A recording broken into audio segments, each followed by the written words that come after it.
From the Great Beyond by Mr. BlindBandit. It started as a normal night, just like any other. I had just finished dinner and was settling in to watch some TV before bed. But then I heard a noise.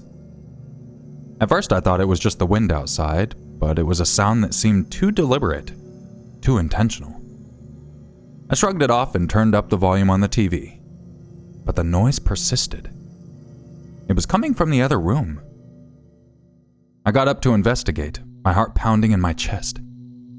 I slowly opened the door to the other room, but it was empty. I searched every corner and found nothing out of the ordinary. The sound seemed to have stopped, so I went back to the living room and continued watching TV, trying to shake off the feeling of unease. But the noise returned, this time louder and more insistent. I knew now that it was not coming from the outside, but from within my home. I froze in terror as the sound grew louder, coming closer and closer. I could hear something scratching at the walls, whispering my name. I tried to run, but my legs wouldn't move. I was trapped, paralyzed with fear. I tried to call out for help, but my voice was just a whisper. I felt like something was holding me down, preventing me from moving or making a sound. I could see the shadows move on the wall, growing and shifting, taking on a life of their own. I could see the shapes of hands and feet, claws and teeth. And then, I saw it. A figure emerging from the shadows, its eyes glowing with a sinister light. It reached out to me, its clawed hand inches from my face. I let out a scream, but no sound came out. The figure just stood there, staring at me with a cold, malevolent grin. I closed my eyes and prayed that when I opened them again, the figure would be gone. But it wasn't. It was still there, still staring at me. I could feel its breath on my face, could feel its cold fingers on my skin. I was trapped, unable to move or scream or do anything. And then, just as suddenly as it appeared, the figure was gone. The scratching and whispering stopped. The shadows retreated back into the corners of the room. I was all alone, but the terror still gripped me. I couldn't shake the feeling that something was still there, waiting for me. I tried to sleep, but I couldn't. I was too scared that the figure would come back. I stayed awake the whole night, staring at the shadows and listening for any sound. But there was nothing, only silence. The next day, I couldn't bring myself to tell anyone about my experience. I was too scared that they would think I was crazy. But I knew that it wasn't just a nightmare. It was real.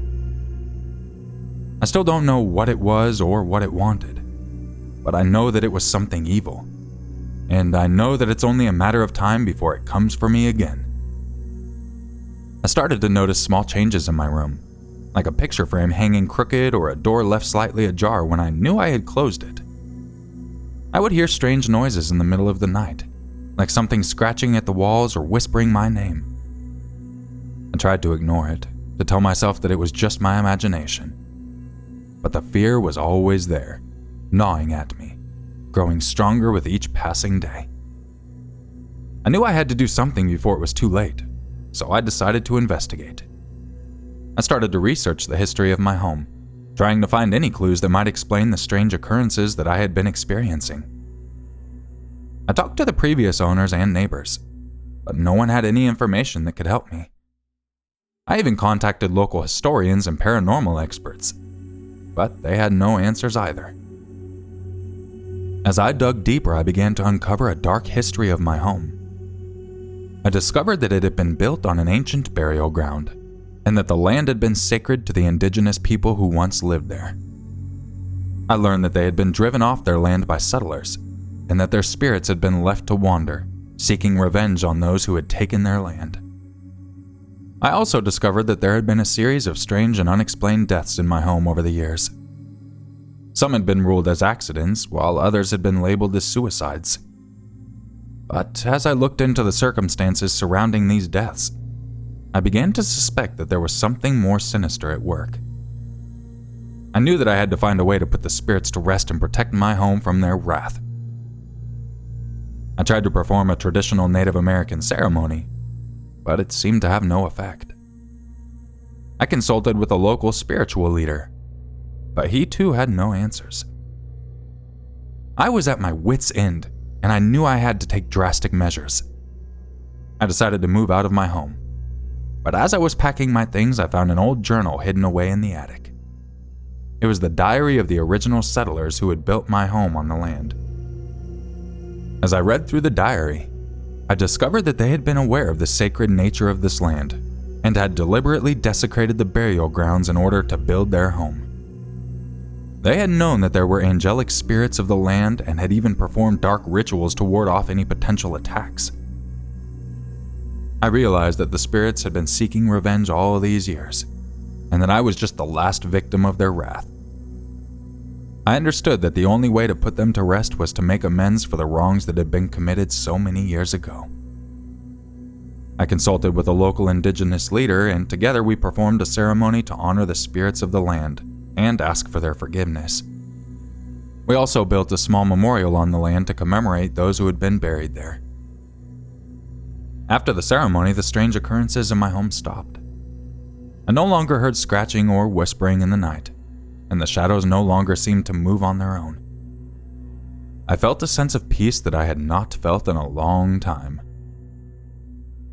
I realized that sometimes the only way to find peace is to confront the past and to make amends for the wrongs that have been done. I will never forget the lessons that I have learned and the spirits that have shown me the way.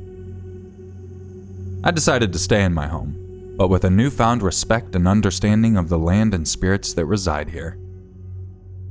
I will always be mindful of the past and will do my best to honor the spirits and ensure that they can finally rest in peace. I know that there will always be a part of my home that is sacred, and I will always be grateful for the lessons that I have learned and the peace that I have found. I will never forget the terror that I experienced, but I will always remember the peace that came after.